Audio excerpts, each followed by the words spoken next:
Hello, it's me, Fizzy, and guess what time it is? It's time for another reaction video! I guess I didn't give you that much time to guess, but that's what the pause button is for, right? Sorry! Today we're watching What the Internet Did to Undertale. Super Eyepatchwolf created and uploaded this video for all of our eyeballs to enjoy, so if you don't mind, please give a like and subscribe to Super Eyepatchwolf. If you haven't already, I know they're kind of big around here with this video, so maybe do it if you haven't done it already. Thank you. I do appreciate it. I also appreciate Super Eyepatchwolf uploading this so that we may do reaction content. We appreciate you.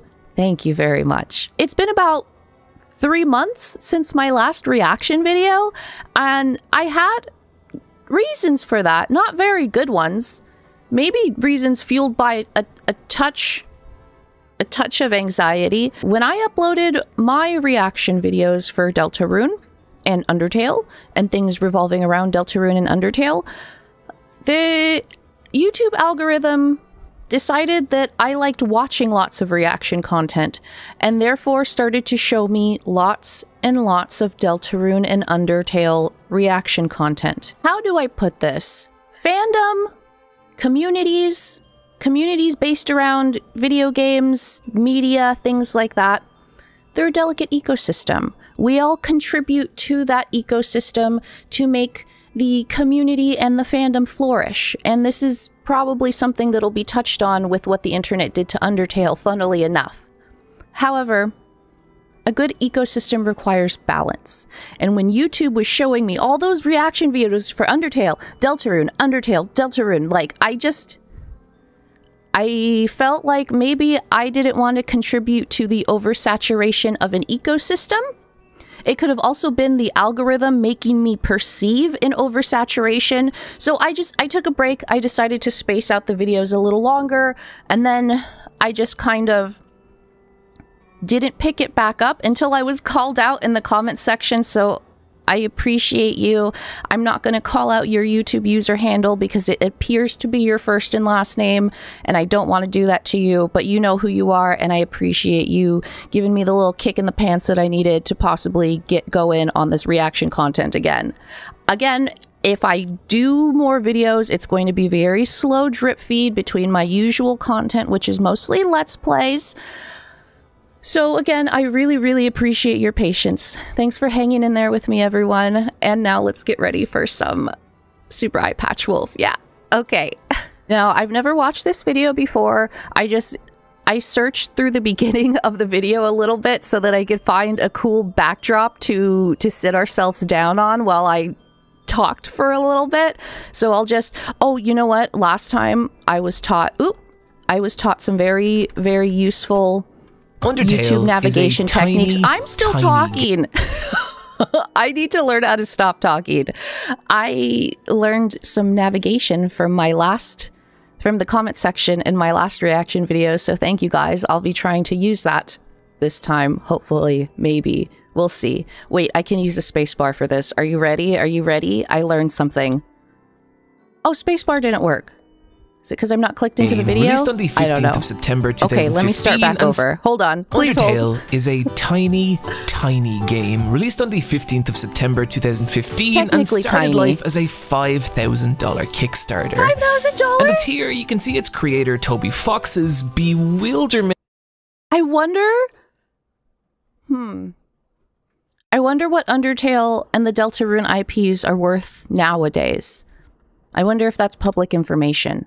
Why isn't the spacebar working? As the budget soars to 10 times his initial ask, as well as little updates like Fox having to take time away from development to sit his college exams. And what I find interesting about these posts is you can see in them a person who had no idea what he was making. Oh, what a time to be alive, what it would and become, aware of your surroundings. How could he? 5 years later, Undertale has become one of the most massive and bewildering forces on the internet. Seriously, I've done 2 videos like this, and exploring those fandoms, it felt like digging through a mine, but Undertale's was more like staring into a massive, yawning abyss, infinite and ever expanding. You know, that's probably the most intimidating thing about the Undertale fandom and the Undertale community is the sheer vastness of fan content, community content, just all sorts of media just created around Undertale, Deltarune. It's intimidating and awe-inspiring at the same time, and I would love to contribute to that pile.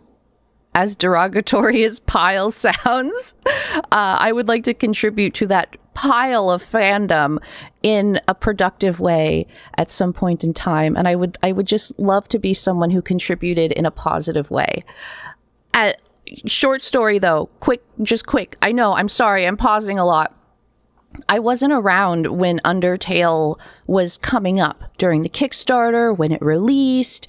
I really wasn't a part of any of that. I had heard of Undertale after it released, and I'd carried an interest for it, but didn't really look into it because I wanted to play it for myself. Probably around 2018 was the first time that I actually played Undertale. You'll know this if you watched my first Undertale playthrough, the very first episode. Within like the first 15 minutes I mentioned this. It's technically not my first playthrough on YouTube, but I didn't get very far because of life reasons. I also promised I'd give a little story about what happened during my first playthrough of Undertale if I remembered, and I did not remember until now. All right, story time. Buckle in. First time I played Undertale, I'm pretty attuned to RPGs. I would say that that's my home genre. Turn-based RPGs particularly so. And so I picked up Undertale, started playing Undertale, started treating it like your everyday RPG. Now, in turn-based, story-heavy RPGs prior to Undertale, a thing they would do if you were supposed to spare someone, or if that person was important to the story and they should live, usually they would give you the option to not kill them at the end of the battle, or the battle would end and they'd be like, oh, oh, yeah, you sure gave me a run for my money. What? A kill animation? That wasn't a kill animation. I'm simply tired. I'm too important to die. Right? So when I fought Toriel, I thought that the RPG mechanics would kick in. I mean, surely she's too important for me to kill. This is just a battle to lower HP, not a battle of life and death. We're dealing with HP here, not life and death. Right? Wrong. I killed Toriel in cold blood. And then I proceeded to go talk to Flowey, and Flowey was like, wow, you're a monster. You didn't have to do that. You could. And then I started getting lectured by the flower, realized that I didn't have to kill Toriel. I felt horrible, immediately turned off the game, reset the game, and did that sequence again. And then when I got to Flowey, I got chewed out for resetting the game. It was honestly the best way to be introduced to Undertale. I played up to Waterfall after that point. Again, life things happened. No fault to Undertale. All my fault. And then I picked it back up again. Was it 2023? 2024 when I was... Yeah, it was a long time. It was a big gap. Anyways, that's my little story. Let's get back to what the internet did to Undertale. Spacebar, why are you failing me? And what I want to do today is look at how that happened. How the internet took this tiny little game and transformed it into one of the most loved and hated phenomenon online. And to do this, we need to start with Undertale itself. I'm guessing a lot of you know the deal with Undertale. You play as Frisk, a small child who has fallen into an underground kingdom of monsters, and from here you can treat them like you would in any other RPG and murder them. Don't hurt Washua! Or become their friend. Exactly. It's a cute idea, become but in friends. isolation, it wasn't that new or interesting in 2015. Oh, I haven't seen Games So like Sorry. Moon having very similar concepts, but releasing 18 years earlier, with non-lethal runs in games being popular by this time. So Metal why Gear then Solid. is the simple choice of Undertale's battle? I've never played Metal Gear Solid. I have a friend who is like obsessed with Metal Gear Solid, and they chew my ear off about the non-kill mechanics all the time and how it's so important to the... Oh, Metal Gear Solid is another game that plays with like meta stuff really well. Okay, let's continue. Is a big deal, and I think there's two answers to that. The first being its characters. Yes, Undertale absolutely. has great characters, and how much you agree with that is... Okay, let's pause this because I'm going to make a comparison right now, and I feel kind of bad making it, but I do want to make the point. I'm playing One Shot right now. One Shot, Undertale. Now, I've heard a lot about these games being compared, and maybe the One Shot team feeling a little frustrated with being compared to a game that came after them, but also being compared in a way that's saying like, hey, Undertale already did that. What are you doing here? And I thought to myself, like, if these games are so similar, why did Undertale hook everyone? And why did One Shot just become a niche indie masterpiece? Yes, masterpiece that has its cult following, I guess you could say. I get cult following is a little intense, but it's well loved and well regarded and well respected, but it's not as well known as Undertale, and the fandom isn't as alive. And when I thought about that, the first connection I made was the supporting characters. The supporting cast of Undertale is what brings everybody here. There's someone for everyone to pick out and say, you're my favorite. You're my favorite. Everybody just has so much personality, so many flaws, so many seemingly real feelings, and it's hard not to love a game when all of their characters are it just feels so real. And I think that's why Undertale is so much more successful than games that seem to be doing things that are similar or the same. It's really the characters going to define how you feel about this game. Take a character like Undyne. Initially, she just seems like a human murdering machine. I wanted her to kill me so bad. And you'll see that her more homicidal tendencies are just an expression of her loyalty to Asgore. That's how much her friendships mean to her. Whether it's knowing Papyrus isn't suited to combat and teaching him to cook instead, or appreciating Alphys's pathetic love of anime, she's someone who's able to see people for what they are about all this rather stuff than again. what they wish they were, and is able to love them for those reasons. And learning all this about a character who first seemed like a standard RPG boss is really endearing. But that same discovery exists for each major character of Undertale, whether it's Alfie's self-deprecating humor hiding an intense layer of guilt and self-loathing, Flowey's hateful, pathetic existence, or Metaton's journey to transition into a body they can be themselves in. Despite the fact that a single playthrough of Undertale takes about 6 hours, you get a lot of these characters, and I think a reason for that is how subtly their personalities are communicated. Each character has a home that you can explore, full of all these little touches, like Papyrus's race car bed. As a side note, I really like the mirror in Toriel's home that just says, "It's you." What a cute little joke, and certainly not a prelude to any massive emotional, as well as each character having their own highly expressive theme music. Like, take Asgore, the king of the monsters waiting for you at the end of the game, who you are constantly told is this super nice guy, but who has also murdered 6 human children, your soul being the 7th and final one he needs to break the barrier trapping his people underground. And his theme music, the reluctant but frantic Bergen-Trucken, captures that.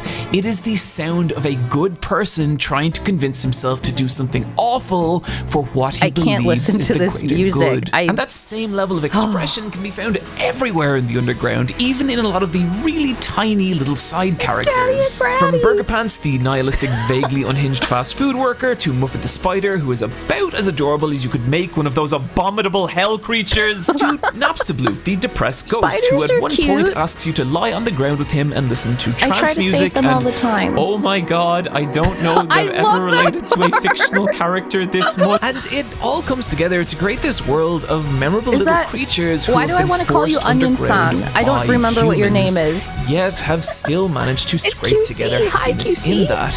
But there's this undercurrent of longing for something more, a desire to escape the underground for a better life under an open sky. And it's sad, but it's that contrast that gives the world of Undertale its beauty. The reason I make a big deal about this is if you don't care about these characters, if you don't believe in this world, then the choices offered by Undertale's battle system, they don't mean anything. But if you do, that's where the option to kill or spare these monsters starts to carry real emotional weight. But it would still all be for nothing if the game didn't react to your decisions in a meaningful way. And Undertale is extremely reactive to the player's actions, even in some really tiny, idiosyncratic ways. Wait, when did that happen? I've never seen the dog sculptures here like that before. How do you do that? See, like, given I haven't played many Undertale playthroughs and I haven't been within this fandom for that long, but there's so much to uncover. The longer you stay here, it's like those pictures where they say the longer you stare, the funnier it gets. The longer you stare at Undertale, the deeper the void goes. It's okay, unpause. Being able to tell that you've reloaded your save file and are experiencing the same sequence again. But where this becomes a big deal is how Undertale reacts to your actions to shape the larger story. If you go through the entire game without killing a single monster, you'll go down the pacifist route, which means 0 level ups or stat increases, and it's difficult, but it's the only way to experience the Is it really difficult? I feel like pacifist routes are the easiest routes of Undertale. Killed by humans and now transformed into the evil, emotionless flower that tried to take your soul at the beginning of the game. The final battle with him, seeing you and all the monsters you've spared facing Asriel and making him see through pacifism that he still matters. He is still loved despite the terrible things he's done and all the hatred he feels, until finally Asriel loses the will to fight and in one final act of repentance, shatters the barrier sealing the monsters underground, freeing them to pursue a new life. It's such a burden for such a small child. At the end of it, there's just a feeling that you did this. You showed these creatures a real kindness, not through any binary decision, but by consistently doing what you believed was right over what was easy. And the result is an ending that feels meaningful and responsive to your actions. A genuine statement of the power of love over violence, and fuck, I think that's kind of beautiful. But I agree. It's absolutely beautiful, and I say this as someone who tends to get overly emotional and wears their heart on their sleeve. Someone who is optimistic to a negative and annoying degree, an unrealistic degree. Some may say a naive mindset, but that's Undertale just fed, the pacifist route just fed every single one of those emotions in me. Just, he's right. It really makes you feel like you're really a part of it. And I haven't had a game quite pick at my heartstrings the way that Undertale has. Yes, has made me maybe more emotional than Undertale, but not the same way that Undertale did. It's really hard to explain. I guess that's why I'm still here. It's also here that things get really interesting.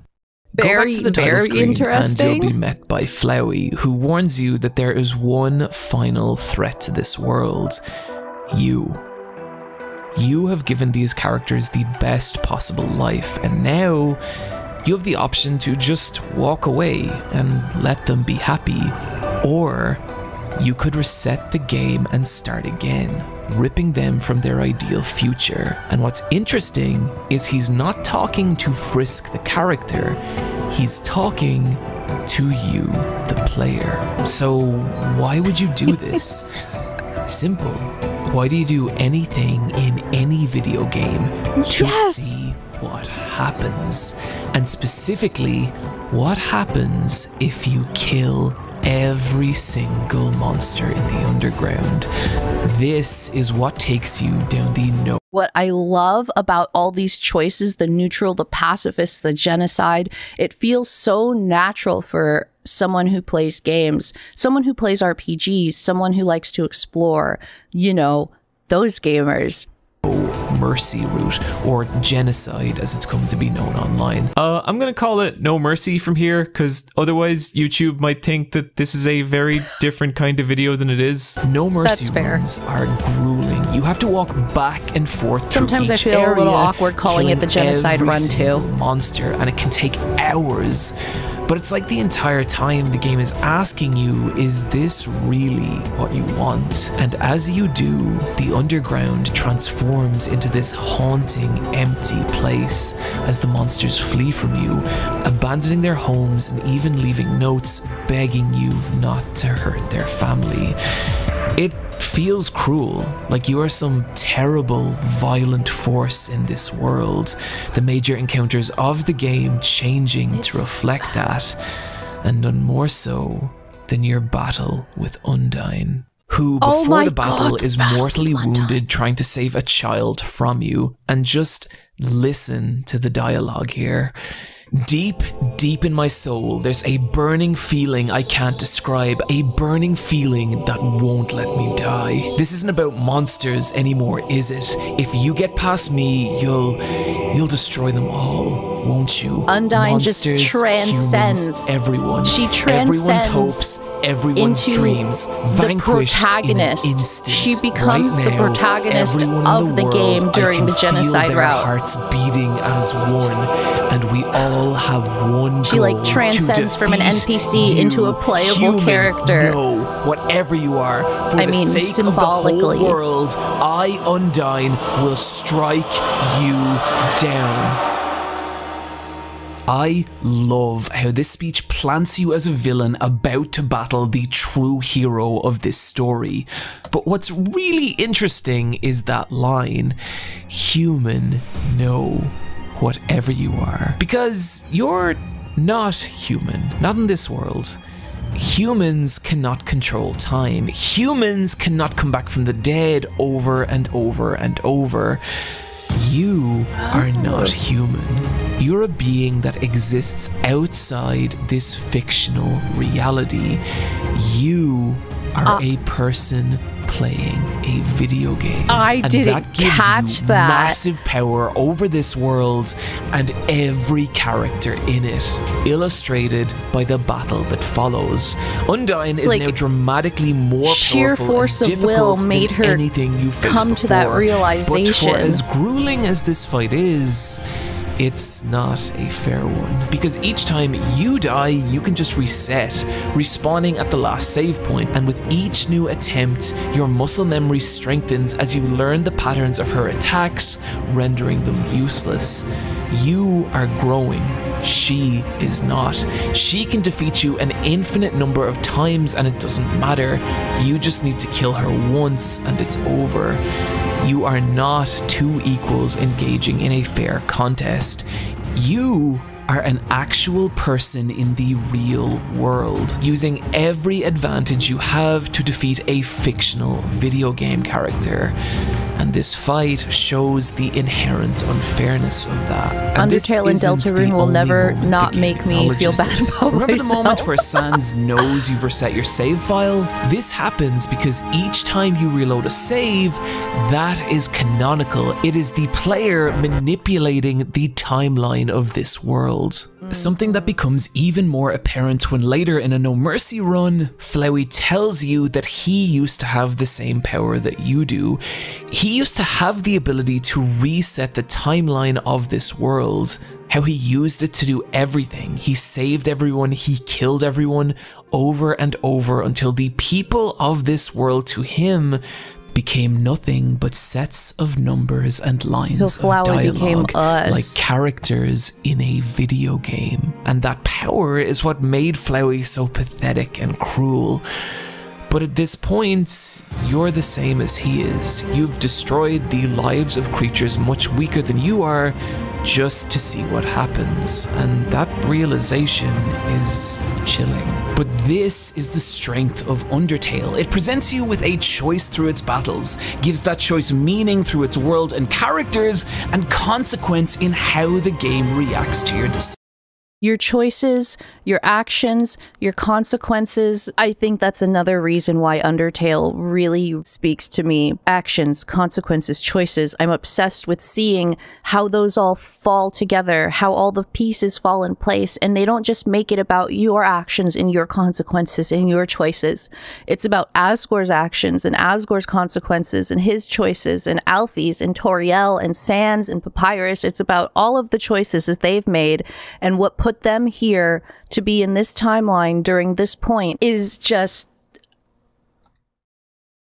decisions. Again, and it uses that to reach out Super beyond the said, screen and form otherworldly. a real connection with you, the person holding the controller, and makes a direct statement on how you choose to engage with the lives of beings in an inherently weaker position than you are.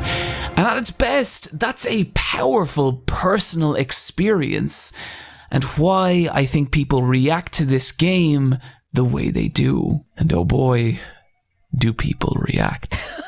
The reason I spend so much time talking about the appeal of Undertale is that whether you love it or don't, it's important to understand that this is a game that elicits a lot of emotion in people. It does. This it really created does. a problem. Undertale was still a small indie game. You could see the majority of its meaningful content in less than 20 hours, and from there, all that emotion had nowhere left to go. Take a character like Asriel. Go back to the beginning of the game after a pacifist run, and there he is tending to the flowers. He will not go with you, and you cannot save him. He's resigned to stay alone in the ruins forever, slowly reverting back to the soulless version of himself. And that's it. That's the end of this character. And this is where Dreamer Reborn comes in, a fan comic that reimagines this scenario, where now Frisk shares their soul with Asriel, allowing him to join his family on the surface and start a new life. And if you want to know how hungry people were for this kind of content, Dreamer Reborn was uploaded just 8 days after Undertale's release. Dreamer Reborn went on to be massively popular, even resulting in its own fan game, and was a critical moment. Can we still play this? I can see 8 days after the Undertale ended, that person's heart must have been hurting. Honestly, they must have really been really upset for Asriel to. Oh, okay. Wow. I didn't know this existed. Is this something? Can we play this? I'm going to look into this. I would love to see where this goes. Undertale would become online, because it told fans, if you wanted more Undertale, you could create it yourself. This opened the door to a whole world of new fan content. Ooh. Say you were super into a character like Alphys, who maybe has 20 to 30 minutes dialogue across the entire game total. Don't call me out. Fan content, she became infinite. Now you can watch her take cooking lessons with Undyne. You could explore the horror of her failed experiments. You could watch her get married, try on outfits, play video games. Hell, you could even argue with her about anime in one of the many Undertale Ask blogs. People even creating elaborate animations like this short showing Alphys sinking into despair over the atrocities she's committed, and how her first meeting with Undyne began to change that. It's beautiful, but the thing is, this kind of fan content was now being made for every major character of the game, a sign of just how quickly Undertale was spreading online. Through nothing more than fan passion, the game became a massively popular topic for video essays that would scrape at every tiny corner of the game, desperate to uncover new information. You can't really control that, though. If you create a good mystery, you leave open ends, you leave unanswered questions, and you create a world that you feel genuinely connected to, with characters you feel genuinely connected to, you're going to keep going. Given what we know about Undertale and how it affected many people, that's honestly the logical conclusion, right? Tons of fan content. What other fandoms are very strong like that? I feel like Kingdom Hearts. I feel like people very into Kingdom Hearts. For an increasingly ravenous fan base, the game even reached some of the most popular creators on the internet who would stream and let's play this niche indie RPG to audiences of millions, leading to massive influxes of new fans. And if you want to see the most explosive expression of that new popularity, you can find it in the Undertale battle animations. No matter how dramatic the showdowns in Undertale felt, visually they were nearly always very simple and had to be in order to remain feasible for its tiny development. And what these fan animations did was free the most dramatic moments of Undertale's story from those limitations, letting us experience the sheer lunacy of the ratings-driven war with Metaton, the violent, desperate cruelty of a no mercy route Undyne, or the sheer tragic beauty of a pacifist route Asriel, like the fucking stunning I've explored 0 fan animations for Undertale. I haven't looked at any of them yet, and if I do, I'll probably never come back. LZ's hopes and dreams, capturing all the emotion, tragedy, and tenderness of the showdown with the god of hyperdeath. And I think that's what drives a lot of the artists behind these creations, a desire to recreate how these fights felt. This determination. And I'm guessing that's why the most popular by far is the battle with Sans. Coming right at the end of a No Mercy run, this is where the game finally pushes back against the player. Sans, having watched you repeatedly destroy the lives of everyone he loves, now faces you in one final terrible fight. And it is a nightmare. Sans even taking control of the timeline and forcing the player to be the victim of saves and resets. And what these animations do is capture all that violence, all that emotion, and express it in a way that was never possible in the original game. I know that I expressed this during my genocide reaction, that Sans somehow can control the timeline or the save states and hence the teleportation. And I was told by multiple commenters that, nah, Sans can just do that. He can just do it, no explanation. I'm like, that's really weird for Undertale fans. Usually they want to deep dive into every little detail and try and find its answer. But with Sans being able to teleport and seemingly control the save files and knowing, it was just like, no, he just knows. He's really smart. And I'm like, I still think there's some, really smart still works. I mean, Iron Man, Batman, very smart dudes, lots of technology, built things to make themselves superheroes, don't have any innate superpowers. I kind of feel like maybe that's where Sans stands. He doesn't have any innate superpowers, but he's done something or has seen something or has built something that allows him to understand, or he's researched enough to have basic understanding of what these anomalies in the timeline are and how maybe his determination can take control temporarily of that timeline because he's just been pushed to such a certain point. It's like temporary control that he can't maintain. I mean, after all, once Frisk arrived, didn't Flowey lose their ability to no, they didn't. I don't think so. I'm getting my lore mixed up. I guess I'll stop now. But I think that Sans does have some kind of control or at least knowledge of the timeline through research, and maybe not research and magic combined, like an amalgamation of magic and science. I don't know. I really haven't formed that thought very thoroughly yet. I'm just kind of word vomiting here. The crazy part isn't even how many of these animations there are or their sheer quality, but their insane popularity. I want you to take a look at this animation on screen now, and I want you to try and guess how many views you think this has. 3 million. Hold that number. Did you guess as high as 4 million views? I was close. Well, no, if you did, you at all. drastically underestimated, because it's actually 60 million views. And this is not cheated. an anomaly with Undertale fan animations. Are you serious? 22 million views, 66 million views, 95 million views. I would wager that with view counts this high, these animations were likely how a lot of people actually discovered Undertale, meaning at a point, the Undertale fandom became self-perpetuating. Fanworks creating new fans who would in turn create new fanworks, and you could see this new level of popularity being expressed in some really insane ways. An entire music scene built up around Undertale fan remixes. People were programming their own Undertale fan games.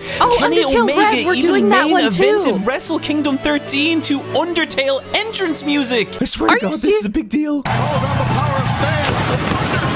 And within the fandom itself, every tiny corner of the... Ooh, I'm always so shocked when, like, musicians and, like, wrestlers and, I guess, old media stars are like, oh yeah, I'm down with video games. I love Undertale. And then they just have, like, Undertale music playing in the background while they're doing stuff or something like that. I love when that happens. I think the Sailor Moon theme got played by one of the organ players during some baseball games semi-recently, and that clip, I saw that, I'm like, yes, we're everywhere. Game was now being mined for fan content. You remember those little side characters we mentioned earlier? Each of them now had their own massive fan following. Each tiny strand of Undertale was being filtered through 1,000 different lenses, resulting in legions of fan art, fan comics, fan fiction, plushes, stage productions, live action films, cooking videos, body pillows, porn, which yes, I am going to talk about because I refuse to be silenced on this platform.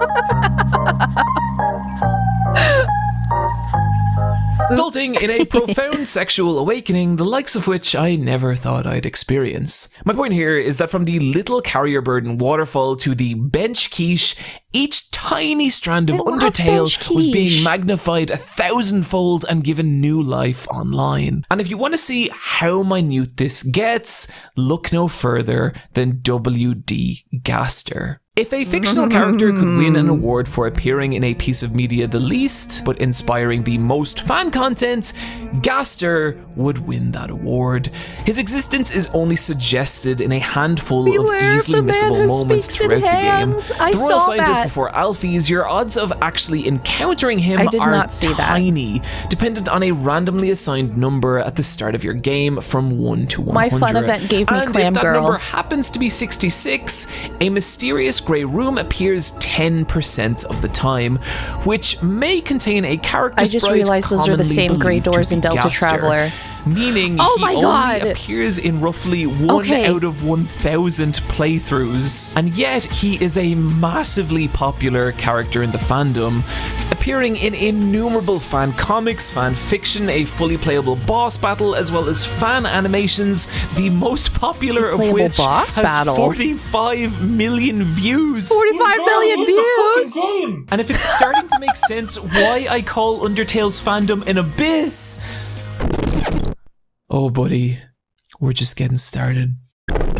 On October 17th, 2015, Tumblr user Underfella uploaded a drawing of Toriel, but rather than the kindly goat mother you encounter at the start of the game, this was a creepy distortion of that character, and something about it resonated with people, so much so that Underfella began to reimagine It is! I was gonna say Underfella oh, that's so funny. Underfell came from someone named Underfella. I love it. Oh, it's the origins of oh, this is so cool because we just finished playing Delta Traveler, so I understand a little bit about Underfell. Ooh! Ooh, although not, I should say Rhino GG's interpretation of Underfell. I should say that. Character of Undertale in this more sinister light. These images running rampant throughout fan communities, with people now creating their own fan works of this fan work, creating a collective online world of thousands of people envisioning what this new darker reality of Undertale would be like.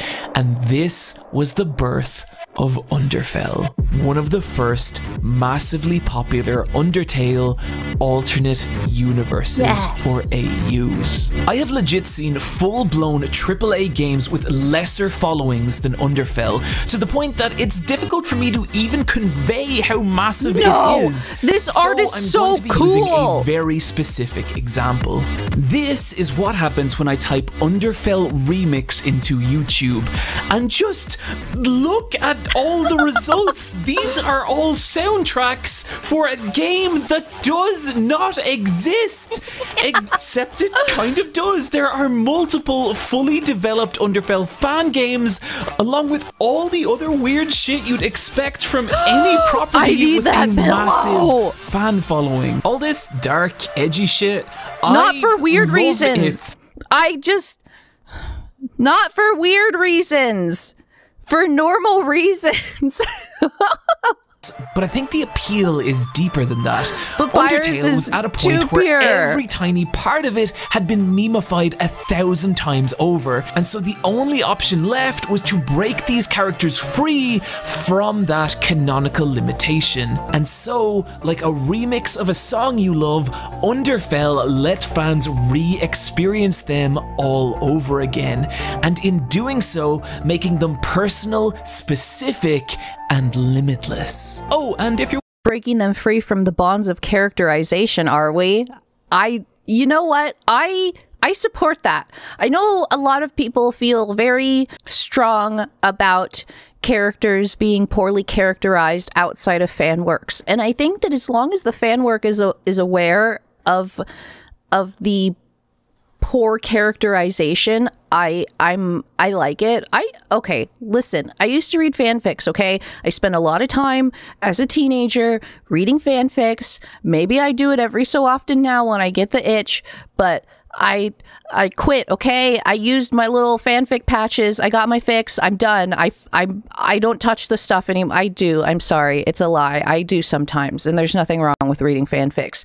But it's something that I used to do heavily as a teenager, and one of the genres that I did like was crack fics, where the characters were their personalities were all shuffled and mixed up and thrown around and then just put back in whatever position they landed. And it's fun sometimes. It really is. It's fun to see these characters that you know and love act in different ways than you would expect them to, and again, seeing the consequences of those actions.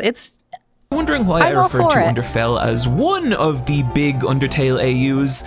Well, Underswap came into existence when a piece of fan art from Tumblr user Popcorn Prince swapped the personalities of Sans and Papyrus. Sans, now the overenthusiastic human hunting goof, and Papyrus, the laid-back older brother who knows more than he should. Just like Underfell, the idea picked up a massive amount of momentum among the Undertale fan community, with Popcorn Prince creating similar swapped personas for each character in Undertale. Undyne became the royal scientist, Alfie's the head of the guard, you get the idea.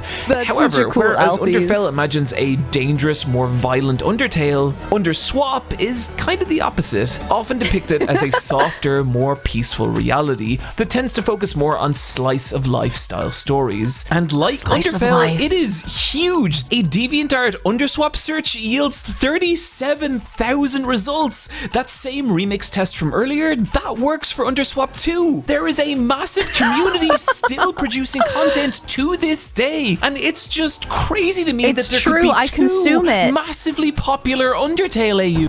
Horror Tale began life as a DeviantArt webcomic that reimagined the world and characters of Undertale as horrific nightmare versions of themselves. Went on to gain a massive fan following with fan games, fan art, and a hugely popular creepy version of Sans with his head cracked open. Dust How's Tale this is a different Korean from ass blog in which Sans, emotionally destroyed from experiencing repeated genocide runs, murders the monsters of the undergrounds to level himself up to finally take down the human and end the infinite looping genocide. Oh, it also my God. has a massive fan following. That is such a gnarly concept, but it works. I mean, it doesn't, I guess, again, it's one of those characterization things where if you were sticking true to Sans's true character, it's probably not something that he would do, but that's a very interesting concept. What is it? Dust Tale? Is that what it was? Oh my God. Following with a hugely popular version of Sans is kind of like Undertale crossed with Berserk. Outer Tale is an Undertale AU set in space. It also has a massively popular fan following. Oh, okay, that's the last Undertale AU. No, it's not. It can't be. Fellswap is an Underfell-Underswap combination alternate universe set during the 20th century Cold War, in which the characters of Underfell swap personalities as they do in Underswap. Not to be confused with Swapfell, which is a different thing, where the characters of Underswap become... That's... The fandoms are sprouting their own mutant fandoms inside. This is like that one movie about the dreams with Leonardo DiCaprio. But more importantly, was it Cillian Murphy in that movie too? What is that movie called? The little top, it spins. Inception. Bum bum. This is Fandomception. That's such a bad joke. That joke, it's not a bad joke, but it was just so overused because Inception was just so popular. Everybody just added "ception" to the end of anything that might have even become remotely meta. And now I feel like the word meta has replaced anythingception, and it's used just as equally as much and equally as poor. And I do it too because I don't know what else word to use. So there we have it. Am I a victim of my time, or am I just lazy? I should probably learn some vocabulary. This version of Fellswap is Fellswap Gold, which is a different thing from Fellswap Red or Fellswap Emerald, and this is the point where my mind started to break, and I started to feel like there was no bottom to this community. There are hundreds of Undertale AUs, and many with their own massively popular fan communities. I have been researching this stuff for weeks, and I have no idea what the fuck Disbelief Papyrus is. How does this video have 20 million views? A lot of these universes even have different pacifist, neutral, and genocide timelines. I googled genocide Underswap Papyrus just to see if that was a thing, and not only is it, someone had done a full genocide Underswap Papyrus boss battle twice. The rate at which this stuff hits the internet and mutates is staggering. Like, take Fresh Sans, another massively popular Sans AU character, but then one day someone was like, what if Fresh Sans existed in Underfell, leading to Unfresh Sans, which in turn led to someone being like, what if Unfresh Sans was a person, leading to human Unfresh Sans? This is a fan character of a fan character of a fan character of an original creation. At some point, these fan characters even got really weird and meta, like Error Sans, who You're absolutely ridiculous for making fan characters of fan characters of fan characters, but it's the beautiful, wonderful kind of ridiculous that this world needs. Don't let anybody tell you to stop. You make fan characters of fan characters all you want. I will look at them. Actually think is pretty rad. Who travels from alternate universe to alternate universe, wiping out different Undertale AUs. Whose counterpart is Ink Sans, who helps and encourages fan creators in making their own Undertale universes. These are also both massively popular fan characters with their own communities. And if you want to get really insane, what if everything we just talked about, what if it all existed in one massive meta universe?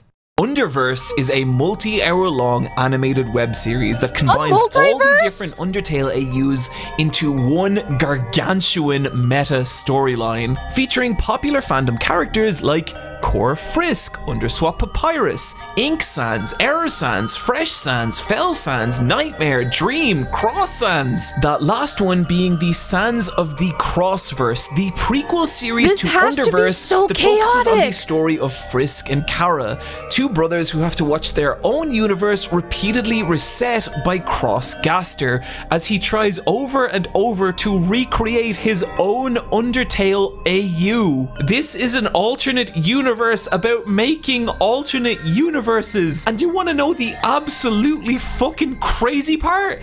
It's good! The art style is beautiful. The character designs are really sharp and expressive. Look at how cute Alphys looks in her dress. The art is very good. Badass Undyne looks in her suit. Muffet's in the Royal Guard, and it's class. But I think the really genius thing about this series is that just as Undertale acknowledges it is a video game and uses that to tell its story, Crossverse acknowledges it is a piece of fan fiction and does the same. It tries to imagine what it would be like for these characters existing in AUs, trapped in universes where at any moment your timeline could be reset. Frisk and Kara being the only ones to retain memories of their previous timelines, having to repeatedly watch their family, friends, and lives, all of it pulled back to zero and starting again, with the character writing strong enough to support that concept. And yeah, look, it is insane. You have to know an obscene amount about Undertale and its different AUs to just understand what's happening, but if you can get past all the weird abstract lore and world building, it's actually really good. You actually have to study. You have to study hard. If you don't get an A+ in Undertale AUs, you won't understand the ultimate Undertale AU. My god. I'm a Kingdom Hearts fan. I have become everything I once hated. Oh well. You stop right now. I was just saying nice things about Kingdom Hearts, and here you go. Millions of people have crossed. Underverse spawning its own fan art, parodies, analysis videos, and it isn't even the most popular multi-hour-long Undertale AU animation on YouTube. That would be the shockingly well-animated battle-heavy Glitch Tale, the remake of the first episode, having 20 million views. After you stare at this stuff for long enough, something really weird starts to happen. You start to view the original Undertale as just one small part of everything Undertale has become online. And I have to wonder, what is that like for Toby Fox? I've done 2 videos on gigantic online fandoms, but the difference is that one I don't know. I should let him finish talking, but as the point still stands, I kind of disagree with that. Undertale doesn't just fall into this huge chasm of alternate universe. Undertale is the source, the power, the lights. Or as one-shot words, it's the light bulb, the sun to the universe. This is the sun that connects all of these AUs together. And no, Undertale doesn't just get consumed by... No, absolutely not. The respect and the love is there. Otherwise, these AUs wouldn't even come together at all. One was a massive multi-million-dollar IP designed to disrupt the global games industry, and the other was a primetime TV show created by a multi-billion-dollar corporation. Undertale was a $5,000 Kickstarter from a guy who liked Earthbound. And imagine all that attention on just you. And it was not... I see. I misunderstood. I guess I misinterpreted the point. The point is, okay, I understand now.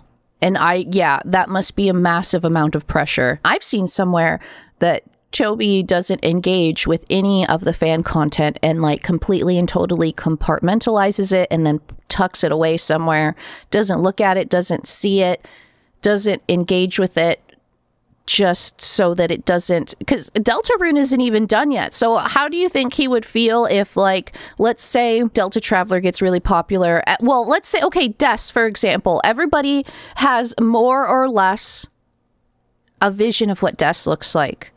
And people have drawn death, people have animated death, people have put death in video games. I wonder if he feels pressure about his version of death versus the fandom's version of death.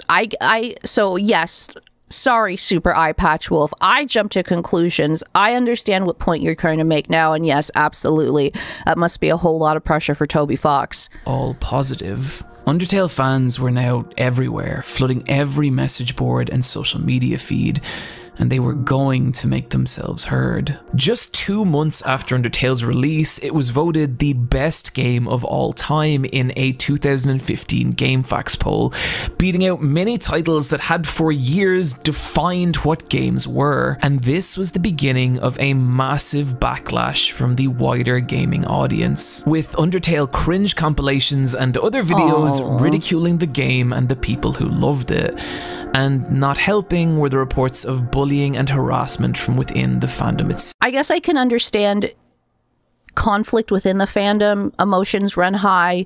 People have ideas. Other people have other ideas, and they clash.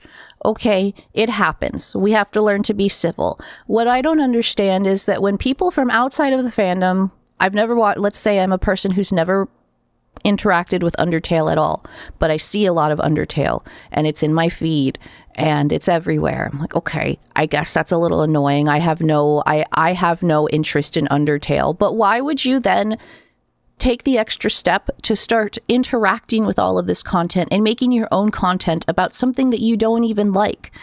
It's odd. I guess I can understand being frustrated that you're seeing it everywhere, but if you don't interact with it, you see it a lot less. That's essentially how the internet works, right?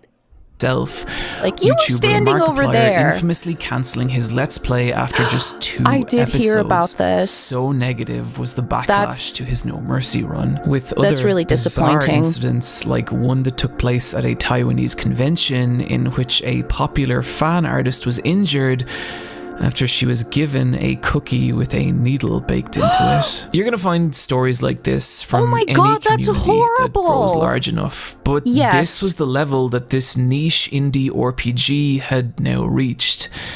And if you want an idea of how intense that might have been, both the creators of Underfell and Underswap deleted their original blogs. And just imagine what it's like when even the people making things from the thing you made are unable to withstand that massive... It breaks my heart whenever creative souls that are well-intentioned get online, share their work, share their art, and then they're just chewed up and spit out by the machine, and then they leave and they're gone, and that's it, and we never get anything from them ever again because we didn't appreciate them when they were there. And I just... yeah, okay. Why are you going to end this on such a sad note? Feedback. In the years that follow, Fox would become notoriously shy to interviews and public appearances, speaking about his experience in his blog post, Retrospective on Undertale's popularity. I should read that. Not only did I not expect this level of popularity, but initially I was afraid of it. I even tried to contact certain Let's Players to tell them not to make any content about it. Like a thunderclap to a small dog, all this attention stressed me out. I wished I had a way to quell the attention. I felt a strange powerlessness. But the line that really chills me from Fox is when he gave in a 2017 interview with Edge magazine, where he stated, "My life has changed permanently and will never change back." And I gotta say, I get that. That's... Undertale is a teeny tiny little game that released on the 15th of September 2015. And at the time, I was making my first YouTube video. That's right, this whole video has just been a prelude for me to get weird and personal, and you're too far in to stop watching now. I've been thinking about that time a lot lately. See, I've been doing this for 5 years, and somehow in that time, what to me has always been this small personal YouTube channel has grown to nearly 1 million subscribers, which is something I find equally exciting and horrifying. I love you guys, I really do, but you also terrify me. I love this job, but it changes you. You see your own identity, your own concept of who you are, filtered through 1,000 different lenses, and it is I'm a person with a little bit of a lot of anxiety, so I feel this. I feel how Super Eye Patch Wolf is feeling, not to the same extent. Nowhere near to the same extent. If I ended up with a video with as many views as any of Super Eye Patches Wolf videos, I wouldn't know what to do with myself. I love reading everybody's comments. I love acknowledging that I've read the comments with hearts. I love replying when I can. It's just, I think my video with the highest views is around 30K, and it's my genocide reaction for Undertale, and that's a drop in the bucket. And the comment section was so overwhelming that at some point I just had to stop. There's a lot of comments there that I never saw, that I feel guilty over, that I have to tell myself it's not a big deal, but to me it is a big deal. And this is small scale for me. What I'm talking about is teeny tiny. So trying to feeling those feelings and then multiplying it by 1,000 and 10,000 where these guys are, it's really, really hard to understand how they're feeling, but also not hard at all. If that makes any sense. To get lost in that. To the point that when I think back to the person who made that first video, I don't know that I am them anymore. And that's scary. But that's what the internet does. It takes things and changes them. I'm not trying to compare the moderate success of this channel to that of Undertale's. There is no comparison. And I know this isn't relatable content. Oh no, I have too many fans on the internet. I get it. But I have to believe the emotion behind it is universal. The feeling of looking back 5 years ago and asking, wow, what happened to that person? And I think that's why it hits so hard when right at the end of Undertale, you walk up to that mirror and it says, despite everything, it's still you. That no matter how much you change or your world changes around you, through all the beautiful and terrifying things that will happen, there will always be some part that is undeniably, infinitely you. And that is fucking beautiful. Undertale is a game that creates a lot of emotion. You almost made me cry. All the internet did stop that right now. Give that emotion a conduit, letting it spread across countless fan art, let's plays, Twitch streams, and innumerable other pieces of fan media. And Undertale's still the same game it was 5 years ago. It's still a tiny indie RPG. It's just also one of the biggest games on the planet. The internet, social media, and fan culture have just evolved to the point that both those things can be true at the same time. A duality that even 10 years ago wouldn't have been possible. And that comes with a lot of weird stuff. But it also means people across the world get to experience things they never otherwise would have. It's also a way for a lot of different people to connect with each other. Hell, this too. I'm really glad that that happened.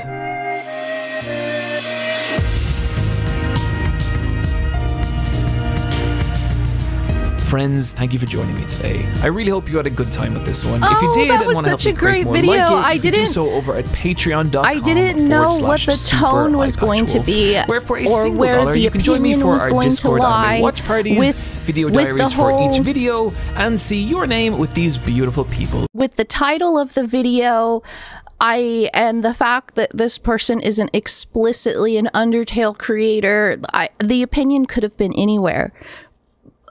I don't know what to say.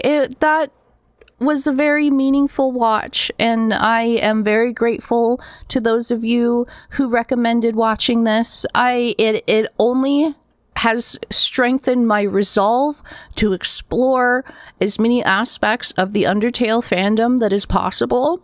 Sometimes I ask myself, how am I going to stay here? How am I going to keep continuing to enjoy Undertale and Deltarune when Deltarune inevitably finishes and there's no more Let's Plays for me to do? Like, how do I get to continue enjoying Undertale and Deltarune? And there's so much. I didn't know how much existed. I knew, but I didn't know.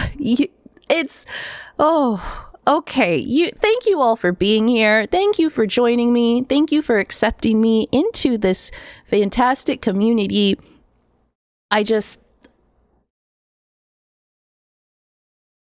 It's just great, and I'm just happy to be here.